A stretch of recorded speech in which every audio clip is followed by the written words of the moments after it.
और शनि महाराज का भी पांव टूट गया था। टूटा था क्यों टूटा था? जब अपनी माता संध्या को लात मारी थी, शनि महाराज ने लात मारी तो पांव टूट गया। शनि महाराज की आंख में आंसू, देवर्षि नारद के पास गए, नारद जी मेरा पांव टूट गया, मैंने अपनी मां को लात मारी। नारद जी बोले तू तो द्रोषी है, तूने अपनी माता को लात क्यों मारी? कुछ कर लिया। कोई देवता नहीं अपनाया तब भगवान नारद जी ने कहा शंकर जी के शिवलिंग की स्थापना कर, उसकी पूजन कर। जहां काशी विश्वनाथ के मंदिर आप लोग जाते हो, जिस विश्वनाथ का दर्शन करते हो, ये काशी का विश्वनाथ का प्राण प्रतिष्ठा शनि महाराज ने करी थी। शनि महाराज के हाथ का शिवलिंग है और शिवलिंग की स्थापना कर शनि महाराज ने भगवान शंकर से मांगा। शिव जी प्रकट हुए, मांगो शनि तुमको क्या चाहिए? शनि महाराज ने कहा मेरा पांव टूट गया, आप कृपा करिए। भगवान शंकर ने कहा शनि तूने मेरा भजन करा है, जा तेरा पांव तो टूटेगा पर पांव में थोड़ी लचकता तेरी बनी रहेगी। दुनिया के लोगों को शनि लगता है और शनि को शंकर लगता है। दुनिया के लोगों को शनि लगता है, शनि को शंकर। इसलिए आज भी नियम है कि काशी विश्वनाथ का नाम लेकर एक काजल की डिब्बी को लीजिए। अगर किसी को शनि लग गया हो, कोई प्रॉपर्टी का काम कर रहे हो, कोई व्यापार करते हो और व्यापार नहीं चल रहा, बहुत अड़चने आ रही है, कोई ना कोई परेशानी पे परेशानी आ रही है, एक काजल की डिब्बी लो, काजल की डिब्बी लो, काशी विश्वनाथ का नाम लो और 21 बार उतारो और उतार कर किसी पेड़ के नीचे तक खड्डा खोद कर उसको दबा दीजिए। आपका काम यूं सफलता की ओर बढ़ना चालू हो जाएगा। शनि की कुदृष्टि समाप्त, 7.5 ढैया समाप्त, परेशानी है। भगवान शंकर पर विश्वास रखकर एक एक पल, एक एक घड़ी, एक एक समय, एक एक नक्षत्र का शिव महापुराण में वर्णन है। यहां तक शास्त्र कहता है कि पीपल के वृक्ष की जब भगवान शिव रचना करे, पीपल के वृक्ष की जब रचना करी गई तो उस पीपल के वृक्ष में भी कौन सा समय किसका है ये शिव महापुराण वर्णन करती है। सुबह 4 बजे से लेकर 7:30 बजे तक पीपल के वृक्ष में ब्रह्मा जी का वासा होता है। 7:30 बजे से लेकर 10:30 पौने 11 बजे तक पीपल के वृक्ष में भगवान विष्णु का वासा होता है। 10:30 बजे से लेकर पीपल के वृक्ष में 11:30 बजे तक पितरों का वासा होता है। 11:30 बजे से लेकर 12:30 बजे तक पीपल के वृक्ष में आहूतों का वासा होता है। 12:30 बजे से लेकर शाम को 4 बजे तक पीपल के वृक्ष में वासुकों का वासा होता है। 4 बजे से लेकर शाम को 7:30 बजे तक पीपल के वृक्ष में शंकर का वासा होता है। 7:30 बजे से लेकर 9:30 बजे तक पीपल के वृक्ष में कुबेर का वासा होता है। 9:30 बजे से लेकर फिर कुबेर के वृक्ष में अन्य देवों का वासा चालू हो जाता है। इसलिए हमारा हिंदू धर्म कहता है, हमारे शास्त्र कहते हैं कि पीपल के वृक्ष को जब पूजा जाता है, पीपल के वृक्ष की जब पूजन करी जाती है तो सुबह 10:30, 11, ज्यादा से ज्यादा 11:30, ज्यादा से ज्यादा 12, उसके पहले पीपल के वृक्ष की पूजन कर लेना चाहिए। क्यों? क्योंकि 11:30 बजे से लेकर 12:30 बजे तक पीपल के वृक्ष में पितरों का वासा रहता है, आहूतों का वासा रहता है, फिर वासुकों का वासा आता है। पितर किसको कहते हैं? महाराज जो पूरी उम्र लेकर चले गए और उनके भीतर अभिलाषाएं बहुत थी, मैं ये भी करना चाहता हूं, मैं ये भी करना चाहता हूं, वो पितर हो जाते हैं। आहूत किसको कहते हैं? जिस माता के गर्भ में बच्चा जन्म ले और मर जाए, या 6 महीने का गर्भ धारण करने के बाद अवर्षण हो जाए, जीव पड़ने के बाद 6 महीने के बाद अगर बच्चा गर्भ में भी शांत हो जाता है, कुंवारी अवस्था में शांत हो जाता है, जिसका विवाह नहीं हुआ ऐसा बच्चा जब शांत हो जाता है, अधोगति में कोई मर जाता है, सुसाइड कर एक्सीडेंट में किसी भी रूप में मर जाता है, तो वो आहूत कहलाता है। और बहुत ध्यान देना साहब, शिव महापुराण की कथा कहती है पितरों को भाग मिलता है, इसलिए पितृ तृप्त रहते हैं। नारायण ने बोला लक्ष्मी आज शनिवार का दिन है, जिस दिन अपन इस दरिद्रता से मिलने के लिए पीपल के पेड़ के नीचे आए हैं। हिंदू धर्म में ये दिन पीपल के वृक्ष के लिए पूजनीय होगा। जो भी शनिवार के दिन पीपल के वृक्ष की पूजन करेगा, दूध चढ़ाएगा या मिष्ठान का भोग लगाएगा, लक्ष्मी और नारायण उसके घर में प्रवेश कर जाएगा। लक्ष्मी और नारायण उसके घर में प्रवेश करेगा, इसलिए नियम बनाया। कौन से दिन? शनिवार। लक्ष्मी जी बोली नारायण आपने तो एक दिन का वार लिख दिया, शंकर जी ने 7 बार बनाए हैं, रविवार, सोमवार, मंगल, बुध, गुरु, शुक्र और शनि, ये शिव जी ने बनाए। अब एक दिन आपने अपना बना लिया, बाकी के दिन अगर कोई इस पीपल के वृक्ष के नीचे आएगा और यहाँ तो दरिद्रता बैठी है तो उसका क्या होगा? भगवान नारायण बोले सुन दरिद्रता, तेरे से एक विनती है, अगर कोई भी मनुष्य इस पीपल के पेड़ के नीचे अगर 7 दिन में आता है और उसके हाथ में अगर कोई सामग्री होती है तो तू उसके घर में प्रवेश नहीं करेगी।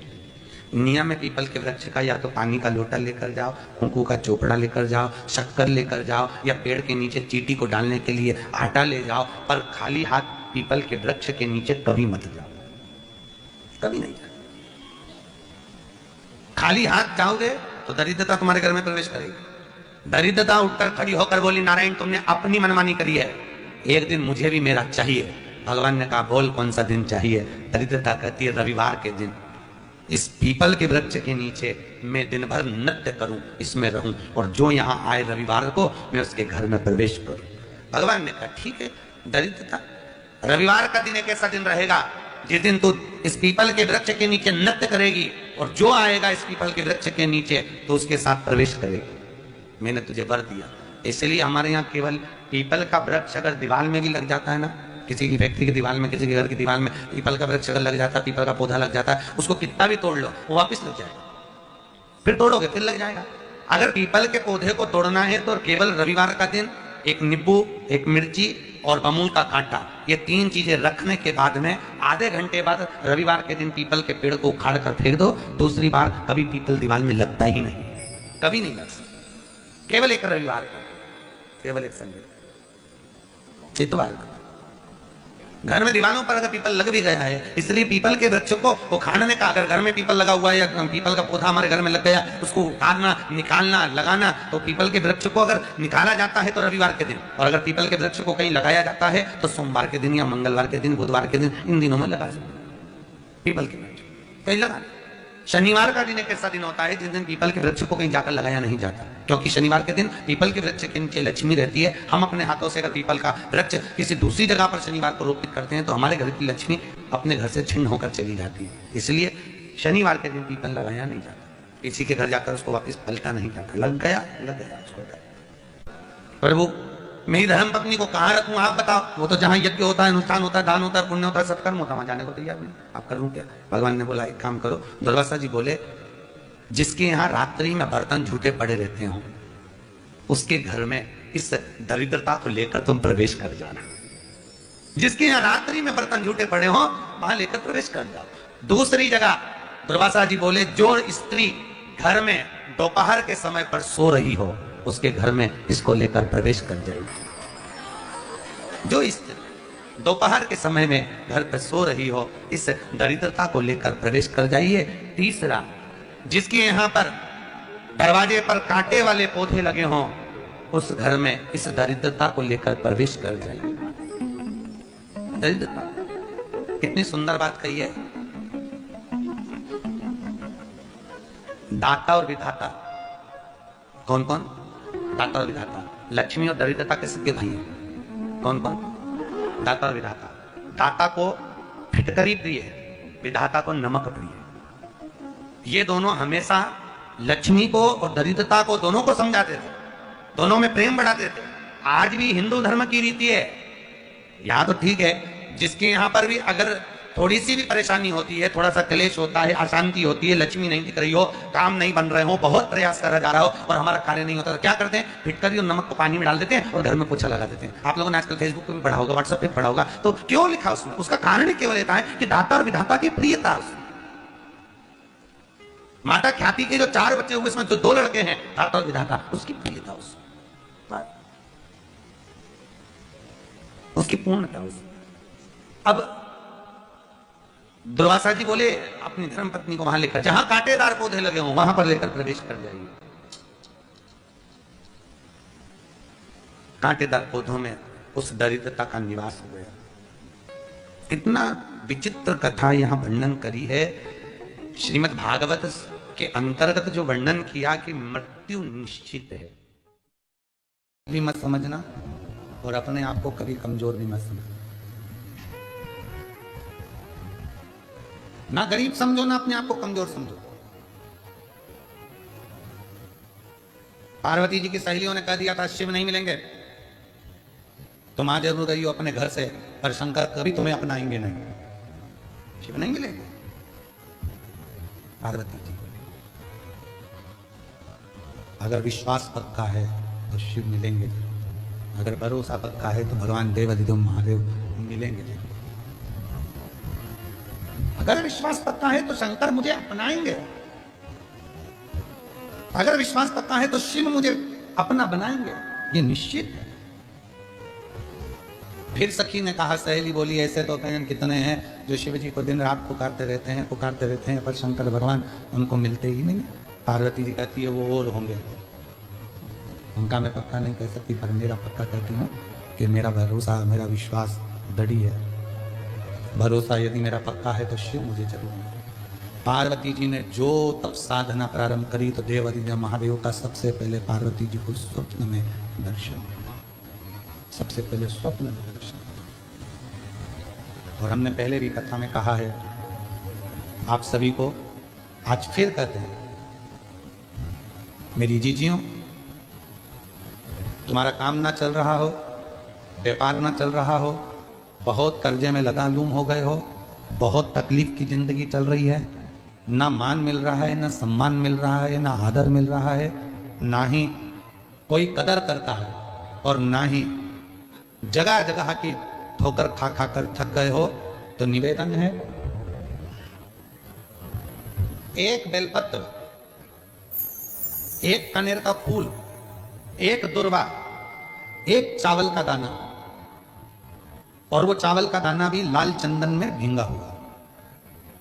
जलाधारी का मुख होता है उत्तर की ओर, आप दक्षिण की ओर आराम से बैठो, श्री शिवाय नमस्तुभ्यम बोलकर, अपना नाम गोत्र बोलकर, अपनी कामना कर कर, एक बेलपत्र, एक कनेर का पुष्प, एक दुर्वा, एक चावल का दाना जिसको तुमने लाल चंदन से भिगोया है, वो शिवलिंग पर उत्तर की ओर मुख कर कर दक्षिण में बैठकर बाबा को सोमवार प्रदोष काल में, मतलब शाम का जो सूर्य डूबने का जो समय होता है, बस उसी प्रदोष काल के अंतर्गत यदि घी का दीप जलाकर बाबा को अगर एक बेलपत्री का कनेर का पुष्प, दुर्वा और लाल चावल चंदन का अगर चढ़ाना प्रारंभ कर दिया, 5 या 6 सोमवार निकलेंगे, धीरे धीरे मेरा बाबा तुम्हारा हाथ पकड़कर तुम्हें मंजिल तक छोड़ना प्रारंभ।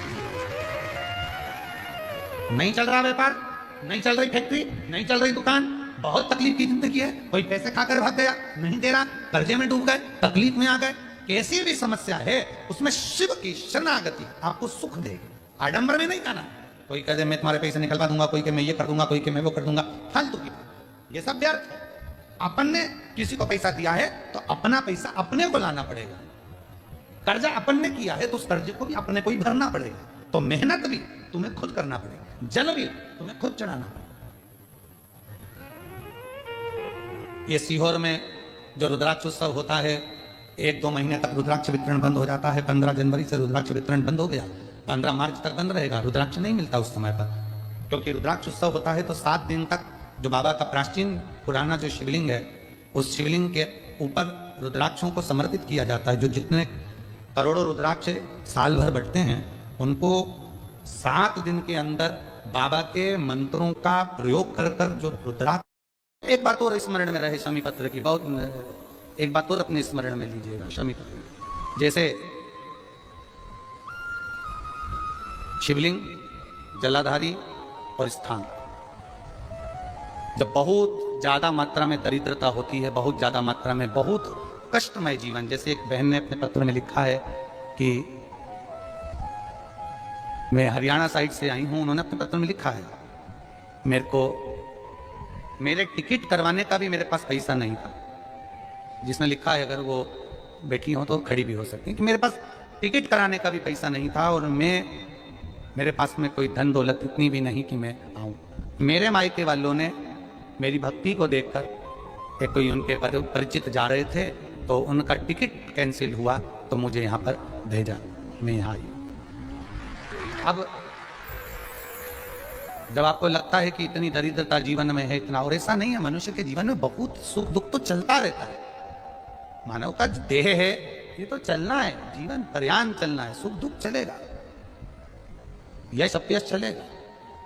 लगे तुमको कि हाँ, और आप सबसे निवेदन करना चाहूंगा, आपका मन है कि सीहोर आए, आपका मन है कुबेरेश्वर धाम आए, आपका चित्त है, आपका मन है कि हमें कुबेरेश्वर बाबा के धाम पहुंचना है, सीहोर पहुंचना है, मां सीवन के तट पर पहुंचना है, सिद्धपुर नगर सीहोर की एक कंकड़ का दर्शन करना है, 108 शिवालय का स्मरण करना है, चिंतामन गणेश और श्री हनुमान फाटक का, खेड़ापति सरकार का, मनकामेश्वर का दर्शन करना है, भूतेश्वर का दर्शन करना है, कुबेरेश्वर का दर्शन करना है। जब तुम्हारी चित्त वृत्ति में आए, जब तुम्हारे मन में आए,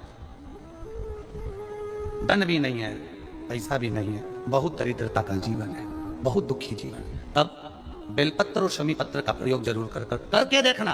प्रैक्टिकल करने में कुछ नहीं जाता, प्रैक्टिकल करने में क्या जाता, करके देख। उस समय पर से वो कहते हैं ना कि कोई कहने वाला कह दे कि महाराज जी, वो एक महाराज प्रवचन दे रहे थे और प्रवचन में देते देते देते देते किसी ने, महाराज जी प्रवचन दे रहे थे कि मदिरा का पान नहीं करना चाहिए, नहीं पीना चाहिए, गलत है, नाली में पड़ा होता है, व्यसन में पड़ा होता है, ऐसा पान ना करो।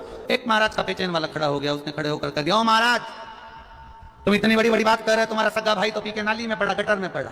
महाराज जी को क्रोध नहीं आया, समझ थी। महाराज जी ने कहा, भैया देख, मैं भी प्रवचन दे रहा हूँ, मेरा भाई भी प्रवचन दे रहा है, मैं मुंह से समझा रहा हूँ कि पीकर लोग नाली में गिरते हैं, गटर में गिरते हैं, मेरा भाई प्रैक्टिकल करके दिखा रहा है कि मत पिया, मत पिया। प्रैक्टिकल वाली बात है। शमी पत्र बेलपत्र का एक बार जीवन में प्रैक्टिकल कर देखना, प्रैक्टिकल करना। जैसे आपको कहा कि आपका विश्वास अगर पक्का है, भरोसा अगर दृढ़ है, और शंकर के प्रति अगर आपका विश्वास पक्का है, आप 7 दिन या रुके हुए हो, 5 दिन रुके हुए हो, या यहां से अपने घर जाओगे, निश्चित है वो रुद्राक्ष कहीं से भी आए, कैसे भी आए, तुम्हारे पास बहुत जरूर जाएगा, निश्चित है। और ये कहीं से, कैसे, किस रूप में आए, कहां से आए, क्या करे, वो उसके ऊपर है, देगा। विश्वास लेकर आए हो, भरोसा है, दृढ़ता है। उस बच्चे ने बोर्ड परीक्षा दी, परीक्षा देकर उसने नौकरी का लगाया, नौकरी का लगाया, विद्युत विभाग में लगा, विद्युत विभाग में मेरे महादेव को हो सकता है नहीं समझ आई होगी तो रेलवे में लगा। विश्वास, भरोसा दृढ़ होना चाहिए। 2 चीजें हमारी शिव महापुराण की कथा कहती है, एक अपना कर्म करना मत भूलो, मेहनत करना मत भूलो, और दूसरा महादेव पर विश्वास करना मत भूलो। ये शिव महापुराण।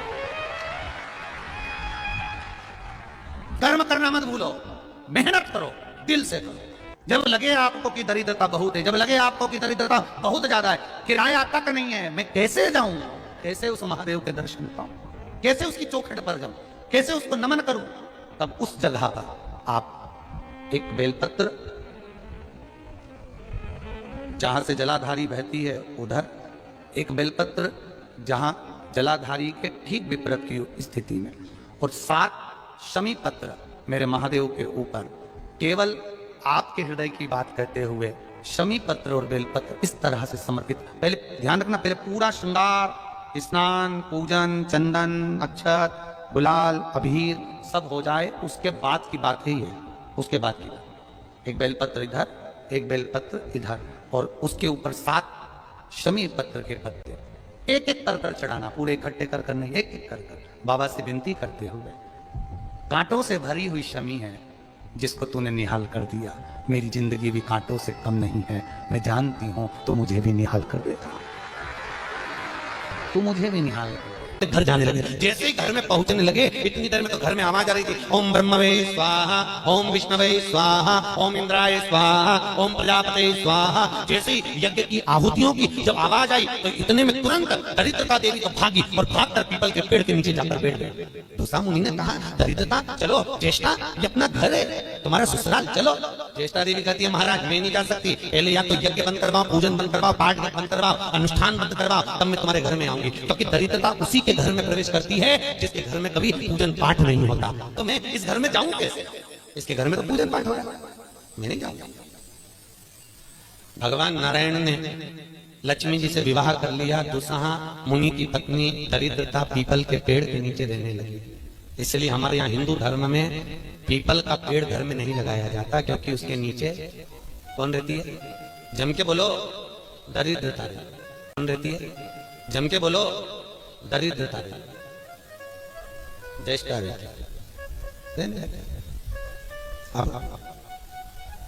दरिद्रता का निवास हो गया पीपल के पेड़ के नीचे। भगवान नारायण लक्ष्मी जी को लेकर घूमने के लिए चले। चलो थोड़ी देर, लक्ष्मी जी बोली मेरी बहन से नहीं मिले, चलो जरा मिलने। भगवान ने कहा चलो मिल के आते हैं। और जो भगवान मिलने के लिए गए तो लक्ष्मी जी उनके मिठाई का डिब्बा ले गए। अपन किसी के यहाँ जाते तो मिठाई लेकर जाते, मिठाई दे दी। और मिठाई ले जाकर जो दिया, दीदी ओ दीदी, दीदी बोली हाँ ले मैं तेरे लिए क्या लाई हूँ ले। और जो मिठाई का डब्बा दिया, इतने में दरिद्रता ने खोल कर देखा तो उसमें मिठाई थी। दरिद्रता को क्रोध आ गया और दरिद्रता ने कहा लक्ष्मी तुझे मालूम नहीं कि मुझे प्रिय क्या, मुझे क्या अच्छा लगता है। लक्ष्मी जी ने कहा मैं जानती हूँ तेरे को खट्टा और तीखा प्रिय है, मैं जानती हूँ तुझे खट्टा अच्छा लगता है, तीखा अच्छा लगता है, तो फिर मिठाई क्यों लाई। तो लक्ष्मी जी बोली मेरे को लगा कि हो सकता है शादी के बाद तू चेंज हो गई हो, बदल गई, इसलिए मैं तेरी मिठाई का डब्बा उठाकर फेंक दिया दरिद्रता। और दरिद्रता ने फेंका। भगवान नारायण देख रहे थे। लक्ष्मी जी ने कहा चले, भगवान विष्णु के चलो चलिए। ये दरिद्रता को खट्टा और तीखा प्रिय है और लक्ष्मी को जम के तो बोलो मीठा। इसलिए हमारे हिंदू धर्म की रीति है, आज भी दुकान के बाहर, घर के बाहर नींबू मिर्ची टांगी जाती है। मिठाई रसगुल्ले नहीं क्या टांगते हैं, नींबू मिर्ची। और मिठाई कहाँ रखी जाती है, घर के अंदर। तीखा और खट्टा बाहर और मिठाई अंदर। उसका केवल, कई लोग कहते हैं नींबू मिर्ची इसलिए टांगते हैं नजर नहीं लगे। नजर नहीं, लक्ष्मी और दरिद्रता ये दोनों बहन का नियम है। प्रतिदिन सुबह से लेकर शाम तक ये प्रतिदिन घूमने के लिए निकलती है। प्रतिदिन ये इनका काम ही है घूमना, दोनों दरिद्रता और लक्ष्मी। जब इनको भूख लगती है तो दोनों घर में प्रवेश करना चाहती हैं। और जैसे ही घर में प्रवेश करना चाहती हैं तो जिसके जैसी दोनों चलती हैं तो इतने में दरिद्रता देख लेती है कि मेरा भोजन तो बाहर ही टंगा है, तो दरिद्रता खाकर बाहर की बाहर चली जाती है और लक्ष्मी मिठाई के चक्कर में अंदर प्रवेश कर जाती है। लक्ष्मी अंदर प्रवेश। इसलिए आज भी नींबू और मिर्ची हमारे यहाँ शास्त्र रीति हमारा 4 चीजें बेटी की विदाई में नहीं देते। कितनी चीजें, 4। पहली झाड़ू, क्या झाड़ू। दूसरे नंबर पर चलनी, आटा छानने की चलनी। दूसरे नंबर पर चलनी, तीसरे नंबर पर सुई और चौथे नंबर पर अचार की बरनी। बेटी की विदाई में नहीं दी जाती। अगर ये 4 चीजें बेटी की विदाई में, माँ बाप ऐसे होते हैं कि कुछ सोचते ही नहीं, मेरी बेटी जा रही है रख दे, अचार रख दे, तो माँ उनकी इतने प्रेम से अचार की बरनी भर भर के रख देती है। उनको समझाओ जिसके घर में ये 4 चीजें मायके की चली जाती है, सुई, झाड़ू, चलनी और अचार, उसका घर फूटने में देरी नहीं लगती। याद रखिए, उसके घर में फूट डले, पति पत्नी में फूट डलेगी, सास बहू में फूट डलेगी, भाई भाई में फूट डलेगी। तो लोग कहते हैं अच्छा खासा परिवार था, जब से बहू आई तब से घर में ऐसा उपद्रव मच रहा। उपद्रव क्यों मच रहा है? उसका कारण है क्योंकि तुम उसके घर का अचार खा गए, वो बनवा के लिए तुमने खा लिया। और अभी भी कह रहे हो हमारी बहू की माँ बहुत अच्छा अचार बनाती है, तुम मंगवा लो जा और मंगवा लो खा।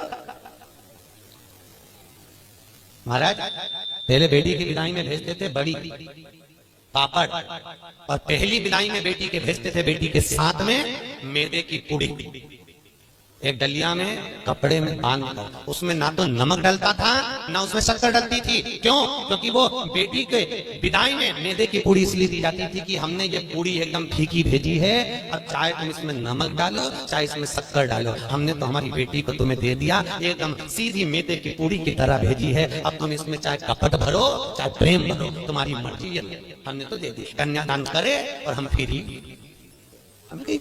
हमने तो देना चाहिए। इसलिए बेटी के साथ में मैदे की पूड़ी भेजी जाती है। मैदे की क्या बोलते हैं उसको, खाजा बोलते हैं। ले खट्टा तीखा नहीं देते। अब तो पहले तो ब्राह्मण की थाली में भी खट्टा नहीं परोसा जाता था, और तीखा भी, मिर्ची भी इतनी नहीं डालते थे कि ब्राह्मण की थाली में तीखा। आज के जमाने में तो पंडित लोग ही कह देते लाओ जरा अचार हो तो लिया करने का।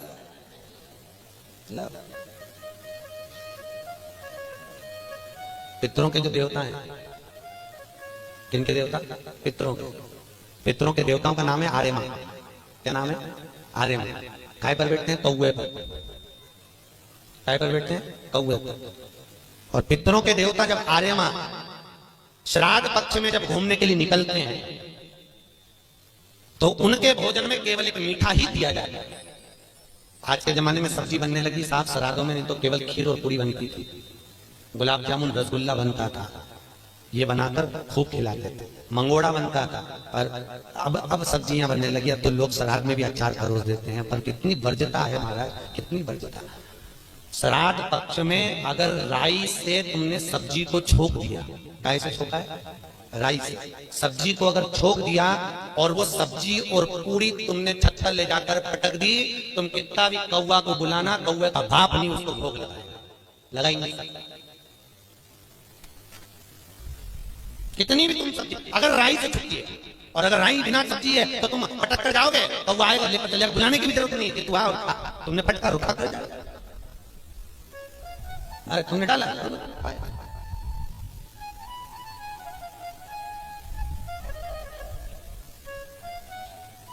उसको। हमारे यहाँ शास्त्र दरिद्रता को खट्टा और तीखा प्रिय है। इतने में भगवान जाने लगे। लक्ष्मी जी ने कहा हमारी बहन से मिलने के लिए आए, कोई वर दीजिए। भगवान नारायण ने कहा लक्ष्मी आज शनिवार का दिन है, जिस दिन लक्ष्मी और नारायण दोनों इस पीपल के पेड़ के नीचे आए हैं। सुन दरिद्रता देवी, इस पीपल के वृक्ष के नीचे जो शनिवार को दिया लगाएगा वो लक्ष्मी और नारायण को अपने घर ले जाएगा। इसलिए शनिवार के दिन पीपल के वृक्ष के नीचे दिया का प्रमाण है महाराज।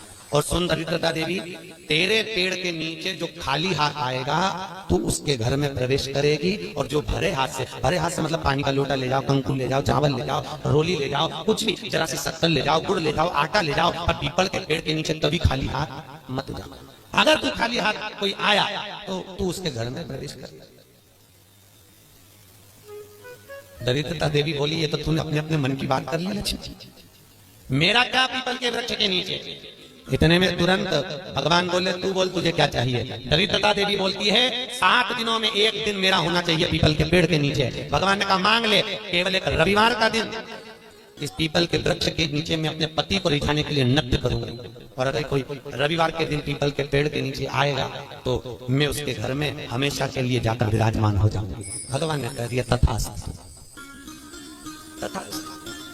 इसलिए केवल एक संडे का दिन ऐसा होता है जिस दिन पीपल के पेड़ के नीचे दिया नहीं लगाया जाता, बैठा नहीं जाता, प्रणाम नहीं किया जाता, परिक्रमा नहीं लगाया जाता। केवल जिनकी दीवालों पर कहीं पीपल लग जाता है ना, किसी किसी के घर में लग जाता है दीवालों के ऊपर, तुम कितना भी पीपल उखाड़ना वो वापस लग जाएगा, फिर उखाड़ो फिर लग जाएगा।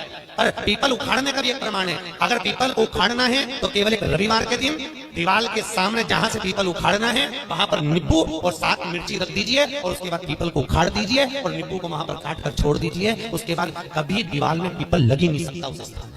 अगर एक बार आपने उखाड़ा और उसके बाद नींबू मिर्ची मार दिया, क्योंकि वो खाकर अपना भाग ग्रहण कर दरिद्रता चली जाती है, उसके बाद पीपल में नहीं लग सकता। लगे